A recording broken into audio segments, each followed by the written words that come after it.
probably even more in India. You look at that level of energy, potential energy that can be unlocked, and to try to put numbers on it is almost demeaning. I mean, that is a rocket waiting to take off.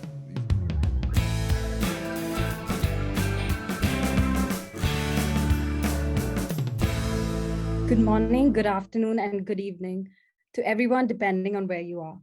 I am Urvi Bhatia, and on behalf of CFTE, I would like to welcome you to the very first episode of the Fintech Founders Series, a series of webinars that will help you hear the untold stories of passionate fintech founders across sectors and countries.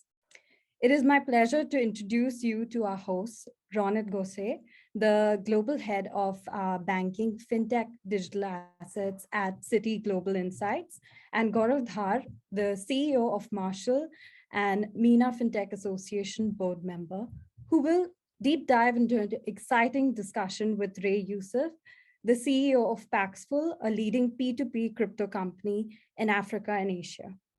Today's episode will cover why Africa and Asia is the future of crypto.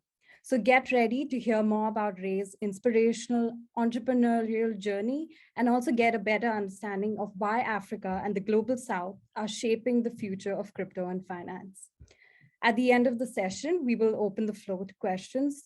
So I urge you to use Zoom's Q&A function to ask questions and upvote the questions that you wish to be answered. Without further ado, I would now like to kickstart today's session by handing over to our hosts. Ronit and Gaurav, you have the floor. Great, thank you. And thank you, Ruby, for that kind introduction. And thank you to CFT for hosting this session. As Ruby said, I'm the global head of banks and something at Citi, but I'm also a board member at CFTE and have been for the last 4 years. So it's a pleasure to host this on the CFTE platform, along with a dear friend of mine, Gaurav Dhar. If you don't know who Gaurav is, he was described to me recently. I was talking to a fintech founder just a couple of days ago in Dubai, and I said, "Do you know Gaurav?" And he goes, "No, but everyone says I should know him." So that's how Gaurav is described to me. As if you don't know who Gaurav is in the fintech scene in the Middle East, you probably want to. Anyway, this episode's not about me and Gaurav. We're just here to facilitate and to host. This episode is about Ray, a new but good friend of ours. We met Ray earlier this year when he was going through Dubai and heard his great story about how he's really taken crypto and made it socially useful. Crypto is a topic that polarizes many people. There are true believers, there are the Bitcoin maximalists, the DeFi crowd, and then there are the others who are like, oh, it's all a so-and-so. But what I love about what Ray has been trying to do is, this is a real life case study of Ray, an entrepreneur, going from literally 0 to 1, 0 to hero, but also building something that we think could be socially useful. So without much more introduction and more sort of words from me, Ray, welcome so much. You're zooming in from London today, right? Yes, sir. Thank you for the warm introduction. I am currently in London, yes. Right. I know Gaurav's got a bunch of questions for you about how you built your company. So I'm going to hand over to Gaurav, and I'll come back later in the conversation and ask you about more macro type questions. And as a reminder to the audience, use the Q&A function. If you don't want to put your hand up, just type in the questions into the chat box at the bottom. Gaurav, over to you. Thanks so much, Ronit, and likewise, thank you to CFTE for allowing us to get great people like Ray onto these conversations. And Ray, thank you for your time. Before we started this conversation, I understand you've been on a plane for 6 months, constantly traveling and connecting the dots with Paxful. You've got so much to do and so much left to still do in your journey, in your mind map. And like Ronit said, when we first met, the story was already interesting, and I think it's been a while since we've spoken, so there's so much more. I don't think we can fit it into a 30-minute conversation. So just to put some color on paper, it would be great as if you could just walk us through the origin of Paxful. How did it happen a little bit, and then trailer into what it is today. That would be great to share with us. My pleasure, Gaurav, and it's great to see you, brother. you and Ronit are some of my most favorite people. I think you're definitely my most favorite people in the Middle East and North Africa. You're real hustlers, and I respect that. So, how did I get into this whole Bitcoin crypto thing? A lot of things happened in my life where I was left with basically no choice. You know, I've had about 14 startups in my life. And most of them were peer-to-peer, actually. I've been doing peer-to-peer for about 20 years. My first startup was peer-to-peer ringtones, and then did file sharing and all manner of other social experiments. And in every single startup I ever had, the problem was always the same. It was billing. You consider my first startup, it was ringtones. Teenagers want ringtones. Teenagers are technically unbanked. So how do you get money from them, right? They usually find creative ways, but then their parents find out, and then there's the chargebacks, right? So the problem is even deeper than that, in that the more you dig into the money problem, and it is a problem, you see that it's about more than just clunky billing systems or improper, unlocalized KYC. The world is literally in what I call a matrix of financial apartheid. And some people are in a prison of an economic prison. Their money is not as good as our money. They can't use their money, even if they have it. They can't make payments outside their country. In Africa, you can't even make a payment to the country next door. So I went through quite a few life experiences, including a pitched battle in Tahrir Square at the height of the Egyptian Revolution, where 800 people died, and I managed to make an escape from Tahrir Square. Then I came back to America completely confused at the differences in narrative that I was hearing based on what I saw on the street. And guess where I landed? Zuccotti Square and Occupy Wall Street. And then further and further down the rabbit hole I go, learning about the money problem. And the deeper down you go, the more you realize that no other problem matters unless we solve this problem. All the protesting in the world will not work. All the whatever you're going to do is not work unless the money problem is handled. So I went down the rabbit hole. I discovered Bitcoin. And I went all in. I went to my first Bitcoin meetup. It was the Bitcoin Center in New York, and that's where I met my co-founder, actually. It was his first Bitcoin meetup as well. And we bonded over the belief that Bitcoin could help the little guy, that could actually make a difference in real people's lives on an everyday level. Now, taking that journey further along, Bitcoin is still in the narrative of speculation, that Bitcoin is an investment. That's currently the narrative in the West and most of the developed markets of the world. And what I'm not going to say, when I say what we have done, I don't mean just Paxful. Paxful is a very small part of it. It's everything that we have learned about what Bitcoin and cryptocurrency is actually good for, we have learned from our customers, our users, meaning the man and woman on the street, especially the African peoples. They looked at our marketplace that we built, this Swiss Army knife for money transfers and exchange, and they used it to solve every little problem they had, whether it's remittances or making a payment outside of Africa to import something into the country. They figured out a way to do everything with this open-ended, people-powered marketplace. And they have basically shown us a new vision, a future where Bitcoin is not just a means of speculation or an asset class for rich kids to play with, but a means of exchange so that people can access the financial system as a human right. And that's why we're here. So it sounds to me, Ray, I would classify you as the first fintech activist I actually know who's trying to set up the equilibrium of offering of financial services using, all means possible where cryptocurrency or crypto, funnels can be, or pipelines can be connected. But, that's super interesting, because that's one aspect of your journey, is this foundation of how you started and where you were learning and evolving. But the other aspect of the journey is communicating this to investors, learning your own experiences about how to tie this all together, not just from a group of people you're trying to work with or offer this to, but also from a geographical and cultural point of view.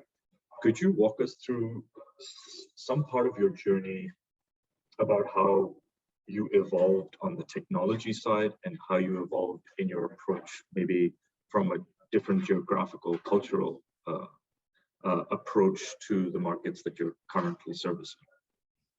It's a great question. So we have 3 values at Paxful, and the first value is stay connected to the streets. And in keeping with that, I knew that the market for Bitcoin, if it's going to evolve as an instrument for daily use for real people, for the little guy, it wasn't going to be in the West, because the banking system there works, right? So where did I go? I went to Africa.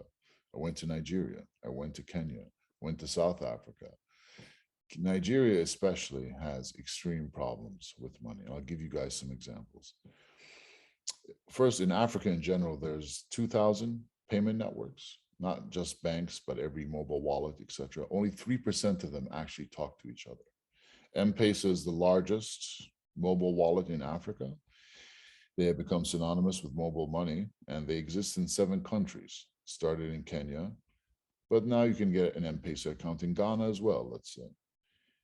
You cannot send money from a Kenyan M-Pesa account to a Ghanaian M-Pesa account.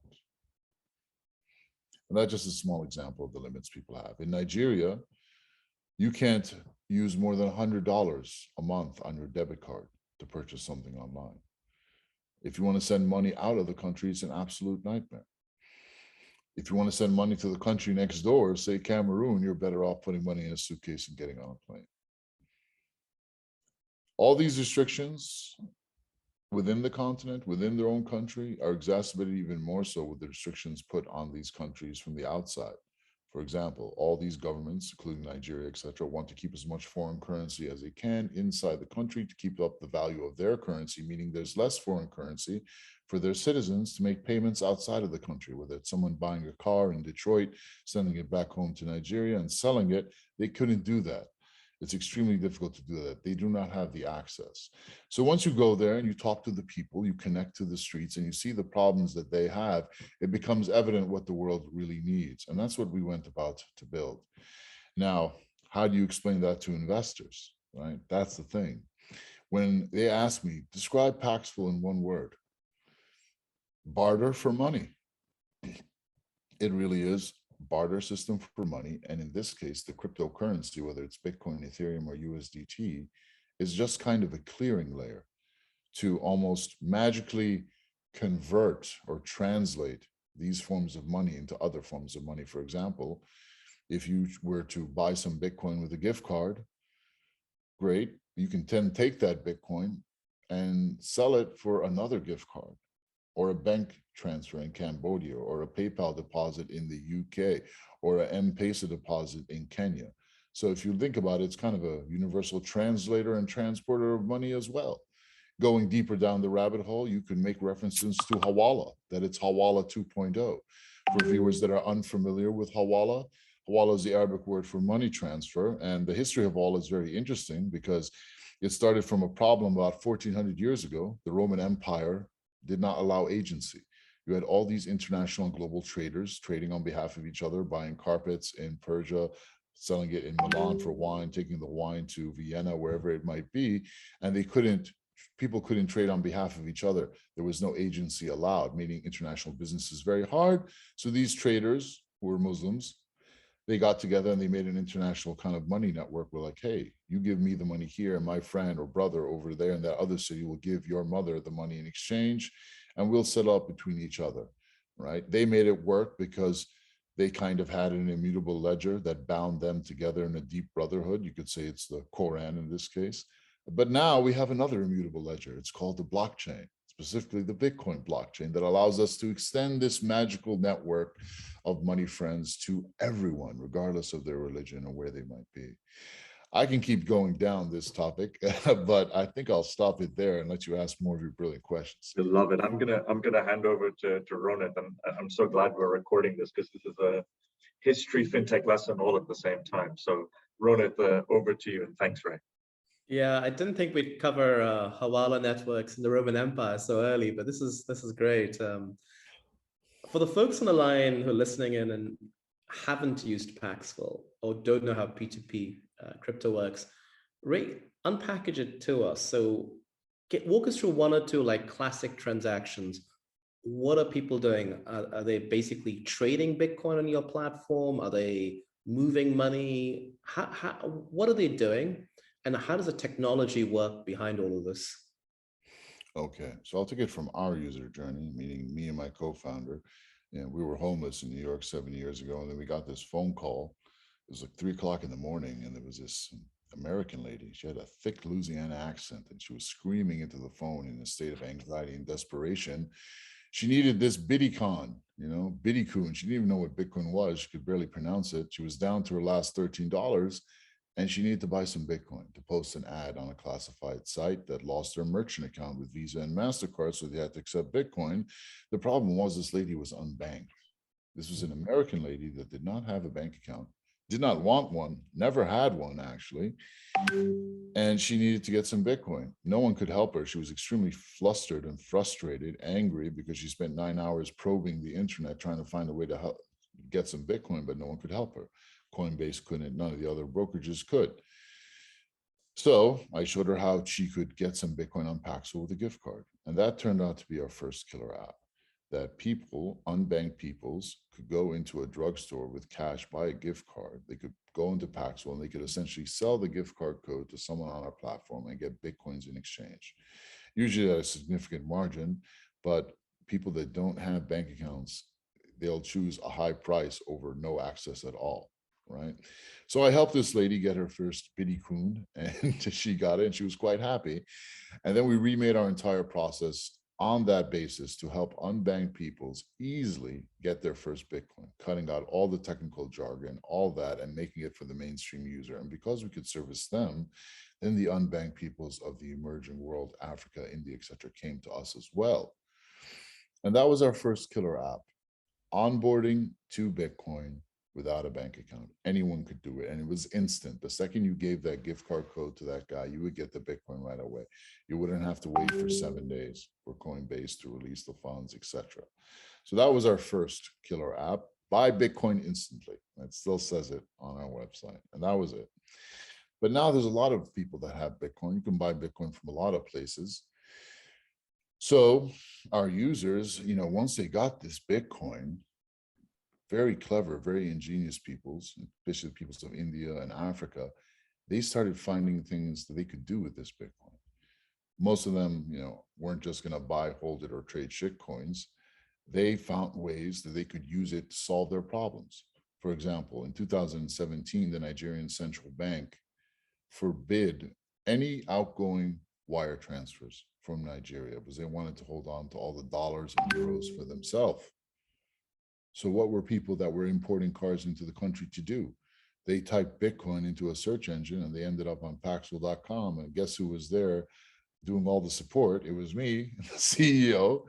And I was so happy to hear from these people because I wanted to know, hey, why are you here? Then one guy would tell me this story. And I told him, hey, if you want to buy that car you just bought in Manheim auctions in Detroit, that you want to bring over here, and you can't do it anymore because you can't do a wire, it's no problem. If the car costs $5,000 US, okay, acquire $5,000 of Bitcoin, with a bank transfer, say in Nigeria. I gave him the link.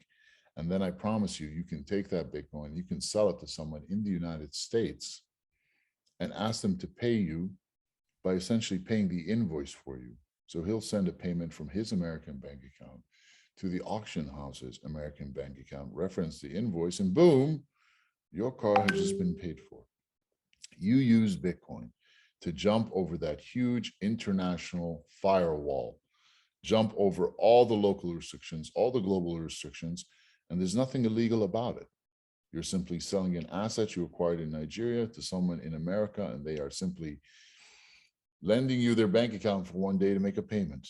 And it worked. And when he saw that, he was like, wow, this actually works. And all his friends came in. And that's just one use case. There's many other use cases as well. For example, I was in Berlin with a good friend of mine. She's Kenyan. And I asked her, how do you send money back home? She said, well, I use Western Union. I said, oh, okay. How much do they charge? And it's like, oh, it cost me 200 euros to send 1,000 euros after all the conversions and fees and this and that. And I get the worst product. Like, wow, okay. So I told her, does your sister, does she have an M-Pesa account? She said, of course, everyone does. And I asked her, would she prefer to get paid on that? And she said, of course, it that would make our life so much easier. Hardly anyone in Kenya uses bank accounts anymore. And so I asked her, give me your sister's M-Pesa account. And I basically went on to Paxful. I sold 100 euros worth of Bitcoin to a guy in Mombasa in Kenya. And I told him, hey, man, just pay me for this Bitcoin by sending this much in Kenyan shillings to this number. And he did it. The beautiful thing about that was, number one, it was instant. Number two, I put in 100 euros worth of Bitcoin and he sent her sister 104 euros worth of Kenyan shillings because Bitcoin is more scarce in Kenya. So people want it more. So he was willing to pay me 400 basis points, 4% over the price. And when my friend saw that, and she's like, wait a minute, how much did this cost you? Negative 4%? You actually made a profit off of this? She started doing the same thing for all her friends and pocketing a profit. And they were all basically getting free send-outs instantly to all their friends' M-Pesa accounts. And that's a remittance example. And there are commerce examples. There are so many examples that our users have pioneered. And it's just amazing to see what ingenious people in a desperate situation can do with such an amazingly open tool. Great. We've had a couple of questions come in from the audience. And so audience, do keep those questions coming. And I'm just going to bunch a couple together. So one is about identity and one is about regulation. So I'm just going to read it out. What is Paxful doing to digitally identify both the sender and receiver of value transfers across your marketplace? So KYC, ID. And a linked question is for another person is asking, she's asking, what can we expect in the future in terms of legalization or regulation of cryptocurrencies? That's a huge question, but I'll throw that out to you. So Paxful is a fully compliant company. We have an MSB in the United States and many NTLs in various states. We're always looking to get licenses in every jurisdiction that we operate. And we're also working with regulators to help create some innovation-friendly licenses. More on that later. But KYC in itself is a massive challenge. KYC as a global thing is completely broken.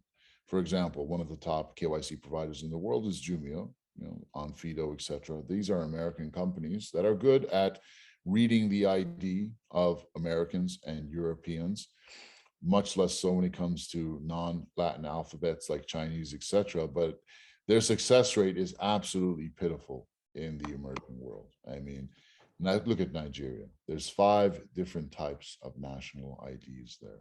And there's these little paper voter registration cards. Most people don't have a plastic ID card. They fail completely there. So what we're having to do out of necessity is to build a kind of global KYC switchboard where we will go to these countries and find local KYC operators and sign deals with them and combine that all into this system that will route, the KYC request to the best possible operator.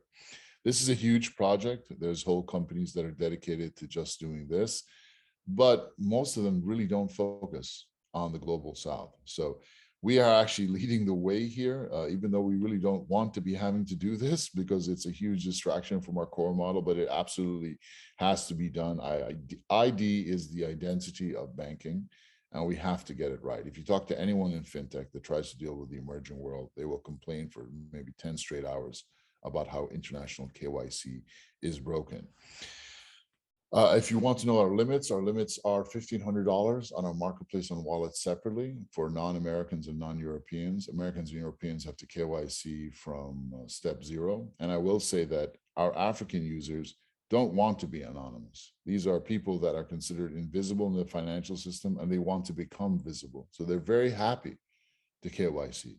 In Nigeria, you have to KYC just to get a SIM card with a biometric fingerprint scan. So those folks don't want to be anonymous. They're not shadowy super coders. They just want to access the financial system. So KYC is an important thing to get right. As far as how regulation will look, well, I have some good news, guys. I've been traveling the world for the past 6 months nonstop, and I just got back from Nigeria. We met the government, we met several banks, we met the SEC of Nigeria, etc. And they're all very willing and able to build something out. They want to bring clarity. They want to see how they can, of course, keep control over things like they're used to, but they understand that what is happening is continuing to happen whether they like it or not. And there's a lot more interest. We're talking to the government of Uganda, of Jordan, of Egypt, and they all want to understand, number one, how can this crypto thing bring more investment into the country? How can it position us as global technological leaders in this space? And the third thing is more a defensive thing, is they want to make sure that whatever is happening in crypto does not take hard money, meaning dollars or euros, out of their economies. So we've been talking with them about these things for the past few months, and we're getting better and better at communicating with them. And that is the foundation for everything. So I remain forever optimistic that we will find a solution soon. And once it kicks off with a major nation, it will continue to spread. El Salvador was the first, but you can imagine if a Jordan or an Egypt or an Iraq or Uganda or Nigeria embrace this, the effect will be absolutely explosive in a good way. Ray, we've had a question come in that was very topical, still is to an extent. What do you think of El Salvador adopting Bitcoin as official currency? And you could talk about it for an hour, and we're running out of time. So you got like 120 seconds, 2 minutes, Ray. What do you think of El Salvador adopting Bitcoin as an official currency? I think it's an awesome and ballsy move, such that when I found out about it in Miami, I took the first flight I could, went down to El Salvador, met the government, met the people, and found an amazing team to build out Paxful for El Salvador. And we've had an amazing reception from the government, from the banks, from the local merchants on the ground. Like, we are totally connected to the streets there. There is a bit of resistance, but it's way overblown. People are just confused. They're not really understanding what Bitcoin is. But, you know, this started with a very small experiment in a beach town of 3,000 people. And from there, it went on to take an entire country, and that's how things start. So I remain very optimistic about El Salvador. We are 100% committed to making sure that experiment is a total and resounding success, so that more can come over to the light side. Over to Gaurav. He's got a couple of questions. Yes, just thank you, Ronit, and thanks, Ray. That's I love that you just jumped on a plane and went swoop down there and tried to help them out. That's you're basically fintech with a cape. So I love it. So just quick ones. There's some questions that are coming in as well. One question in particular was with regards to total addressable market size. So one of the people who are on the session today is asking, what do you see as the TAM for Africa and Asia? Well, there's 600 million young people in Africa. If you look at a nation like Nigeria, 60% youth unemployment. It's not, I mean, if you're stepping in front of a VC and you're showing them this graph and you're saying, well, you know, if there only 1% of this happened, but, you know, forget all that, man. 600 million young people that are ready, willing, and able to work. And all they need is that path to it. All there needs to be is enough money in circulation to put them to work. That is the biggest opportunity in the world. That is a rocket waiting to take off. You look at places like Europe and America, basically a core.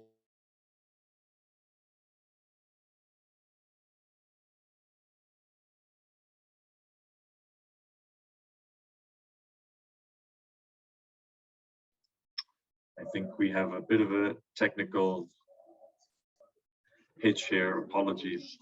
Just let us run in a moment. I'm sure Ray will come back.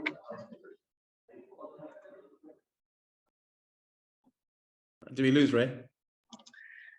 Well, he's frozen in this space where he looks happy. So I'm thinking, I mean, we'll just see if he pops back in. Forbes. There we go. Oh, we had a moment. It's like he's thawing out from his carbonite. Hey there, guys. Sorry I lost you. No worries. We got worried. We put a cape on you and you flew away. You're talking about 600 million young people in Africa, and probably the same in India, right? Yeah, the same, or even probably even more in India. You look at that level of energy, potential energy that can be unlocked, and to try to put numbers on it is almost demeaning. I mean, that is a rocket waiting to take off. These are young people that have immense energy. They are educated and they are willing to, ready and able to go. All they need All they need is just enough money in circulation to be able to match the potential work that can be done. And everyone, I'm going to repeat this. You know, Abraham Lincoln said that the greatest creative opportunity of government is the issuance of their own money. And the trick is, all a government has to do is keep enough money in circulation to match the potential of work that can be done in an economy. If they do that right, the result is runaway success, prosperity, and abundance. And there have been many examples throughout human history, like the 13 colonies, that have proven that. We live in a world where the amount of money circulation is very small, and the amount of potential work is all the way up there. That's Africa and that's India. And that's why there's all these young people not able to generate wealth for themselves. There's not enough circulation. If you look at my body, I need what, 7 liters to function. You take me down to 1 liter, I go into heart failure. You take me down to up to 20 liters, I'll go into shock, right? So it's about balance. I think we're out, right? We're out of time. We've got loads of questions still coming in about regulators and TAMs and digital penetration. I'm not going. How do we pick this up, Ronit? Is there a way that we can sort of do I think the best thing to do is, obviously Ray's on Twitter. He's quite active on Instagram. You can follow his travels. I do on Instagram. So I guess, Ray, is that the way to keep in touch? See where you are, see what you're saying? Yeah, Ray Paxful on Twitter, on Instagram, and Telegram as well. Just reach out on raypaxful.com. If you have some questions, if you have some huge opportunities, if you're a young talent that wants to help rebuild or build in a completely new world, then do reach out. I do want to hear from you. From my job as a CEO, it's all about to bring the right people into this, because this is the only way to win, guys. And it's winning time. I wouldn't be surprised, Ronit, if the next time we speak to Ray, he solved all these problems by doing a blockchain phone for people to set up a. Bro, what I've been wanting to talk to you guys about, man. Yeah, we'll set up a blockchain phone to solve the internet and comms channel for trading as another channel. I think we should hand this webinar back to the CFTE guys to wrap up now. Thanks, Ray. It's been a pleasure to host you. Thank you, Ray. Always a pleasure.